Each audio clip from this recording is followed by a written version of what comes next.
बोलो भारत माता के जय भीಮ್ ಬಂಧುಗಳೇ, ಇವತ್ತು ಈ ಕೆಜಿಎಫ್ ರಸ್ತೆಯ ಅನಾನುಕೂಲವಾಗಿರ್ತಕ್ಕಂಥದ್ದು ನಮ್ಮ ಕೆಜಿಎಫ್ ರಸ್ತೆಯಲ್ಲಿ ಇರ್ತಕ್ಕಂಥ ಎಲ್ಲಾ ರೈತಾಂತಿ ವರ್ಗದವರು, ಯುವಕರು, ವಿದ್ಯಾರ್ಥಿಗಳು ಯಾರು ಅಬ್ಸರ್ವ್ ಮಾಡಿಲ್ಲ. ನಮ್ಮ ಖ್ಯಾತ ವಕೀಲರಾಗಿರ್ತಕ್ಕಂಥ ಮಾನ್ಯ ಗೋವಿಂದ ರೆಡ್ಡಿ ಸಾಹೇಬರು ಇದನ್ನ ಹೋಗ್ತಾ ಬರ್ತಾ ಅಬ್ಸರ್ವೇಷನ್ ಮಾಡಿ ಇದೇನು ಈ ರೀತಿ ಮಾಡ್ತಾರೆ ನಮ್ಮ ರಸ್ತೆ, ಇದು ನಮ್ಮ ಮುಂದಿನ ಪೀಳಿಗೆಗೆ ತೊಂದರೆ ಆಗತ್ತೆ ಅಂತ ಹೇಳ್ಬಿಟ್ಟು ಒಂದು ಸಣ್ಣದಾಗಿ ಒಂದು ಸಂದೇಶವನ್ನು ಕೊಡ್ತಾರೆ ನಮ್ಮ ಚಿನ್ನಪ್ಪ ವರ್ಗ. ಅವ್ರು ಬಂದು ಒಂದು ವಿಡಿಯೋ ಮಾಡ್ತಾರೆ. ಇದನ್ನ ನಮ್ಮ ಸಾಹೇಬರು ಇದನ್ನ ಪರಿಶೀಲನೆ ಮಾಡವ್ರೆ, ಕೂಡಲೇ ಇದನ್ನು ರದ್ದುಪಡಿಸಬೇಕು, ಇದನ್ನ ಸ್ಟಾಪ್ ಮಾಡಬೇಕು ಅಂತ ಹೇಳ್ಬಿಟ್ಟು ಇದು ಮಾಡಿರ್ತಾರೆ. ಆದ್ರೂ ಅದನ್ನ ಅವರು ಗಮನಕ್ಕೆ ತೆಗೆದುಕೊಳ್ಳಕ್ಕೆ ಕೆಲಸ ಪ್ರಾರಂಭ ಮಾಡಿರ್ತಾರೆ. ಆದ್ರೆ ನನ್ನ ಬೆಳಿಗ್ಗೆ ಬಂದು ನೋಡಿದ್ರೆ ಕಂಬಿ ಆಲ್ರೆಡಿ ಕಟ್ತಾ ಇದ್ರು. ಹಾಗಾಗಿ ನಾನು ಕೆಲಸ ನಿಲ್ಸರಪ್ಪ ಅಂದೆ, ನಿಲ್ಸೋಕಾಗ್ಲಿಲ್ಲ. ಆದ್ರಿಂದ ಇದಕ್ಕೆ ಒಂದೇ ಒಂದು ಮೂಲ ಏನಿದೆಯಪ್ಪ ಅಂತ ಹೇಳ್ಬಿಟ್ಟು ನಾವು ನ್ಯಾಯಕ್ಕೋಸ್ಕರ ಹೋರಾಟ ಮಾಡ್ತಕ್ಕಂಥವ್ರು, ಆ ನ್ಯಾಯ ಒದಗಿಸ್ತಕ್ಕಂಥವ್ರು ಬಾಬಾ ಸಾಹೇಬ್ ಅಂಬೇಡ್ಕರ್ ಅವರು ಜೆಂಡ ಒಂದು ನಾಟಿದ್ದೀನಿ.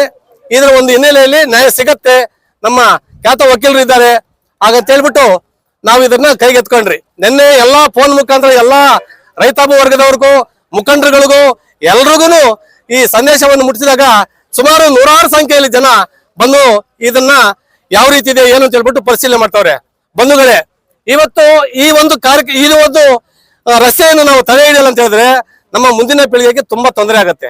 ಇವತ್ತೇ ಅದನ್ನ ನಾವು ಕೈಗೆತ್ಕೊಂಡು ಯಾವುದೇ ಕಾರಣಕ್ಕೆ ಕೆಲಸ ನಡೀಬಾರ್ದು. ಇಲ್ಲಿ ಕೆಲಸ ಮಾಡಕ್ಕೆ ಏನಾದ್ರು ಗುತ್ತಿಗೆದಾರರು ಏನಾದ್ರು ಪ್ರಯತ್ನ ಪಟ್ರೆ ನಾವಿಲ್ಲೇ ಟೆಂಟ್ ಹಾಕ್ತೀರಿ, ಎಚ್ಚರಿಕೆಯನ್ನು ಕೊಡ್ತಾ ಇದ್ದೀರಿ. ನಮ್ಮ ಮುಂದಿನ ನಾಯಕತ್ವ ವಹಿಸ್ತಕ್ಕಂಥ ನಮ್ಮ ಖ್ಯಾತ ವಕೀಲರು ನಮ್ಮ ಗೋವಿಂದ ರೆಡ್ಡಿ ಸಾಹೇಬರು ಅವ್ರ ನಾಯಕತ್ವದಲ್ಲೇ ಇಲ್ಲಿ ನಾವು ಟೆಂಟ್ ಹಾಕ್ತೀರಿ. ಯಾವುದೇ ಕಾರಣಕ್ಕೆ ಏನೇ ಕೆಲಸ ಮಾಡಕ್ ಬಿಡೋದಿಲ್ಲ, ಚಾಲೆಂಜ್ ಮಾಡ್ತೀರಿ. ನಮ್ಮ ಬೆನ್ನೆಲುಬು ನಮ್ಮ ಖ್ಯಾತ ವಕೀಲರು ಅವರ ಒಂದು ಮಾರ್ಗದರ್ಶನದಲ್ಲಿ ಇಲ್ಲಿ ಯಾವುದೇ ರೀತಿ ಕೆಲಸ ಮಾಡಕ್ ಬಿಡೋದಿಲ್ಲ. ಒಂದು ಸೌಟು ಮಣ್ಣಾಕಕ್ಕೂ ಬಿಡೋದಿಲ್ಲ, ಒಂದು ಸೌಟು ಸಿಮೆಂಟ್ ಹಾಕೋಕ್ಕೂ ಬಿಡೋದಿಲ್ಲ, ಒಂದು ಕಮ್ಮಿ ಕೂಡ ಮುಳುಗೋದಿಲ್ಲ. ಅಲ್ಲಿ ಇವಾಗ ಕಟ್ಟಿದ ಇದನ್ನ ತೆಗಿಬೇಕು.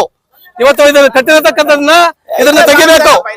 ಇಲ್ಲ ಬಾಂತೇಳು ಇವತ್ತು ಈ ಕಮ್ಮಿ ಕಟ್ಟಿರ್ತಕ್ಕಂಥದನ್ನ ತೆಗಿಬೇಕು. ಇದು ಅಗಲೀಕರಣ ಆಗ್ಬೇಕು. ಈ ಕಡೆ 7.5 ಅಡಿ ಹೋಗ್ಬೇಕು, ಈ ಕಡೆ 7.5 ಅಡಿ ಹೋಗ್ಬೇಕು, ಅಗಲೀಕರಣ ಜಾಸ್ತಿ ಆಗ್ಬೇಕು. ಅದರಿಂದ ಇದನ್ನು ಮಾಡೋ ತನಕ ಇಲ್ಲಿ ನಾವು ಟೆಂಟ್ ಬಿಚ್ಚೋದಿಲ್ಲ. ಯಾರ ಮಾರ್ಗದಲ್ಲಿ?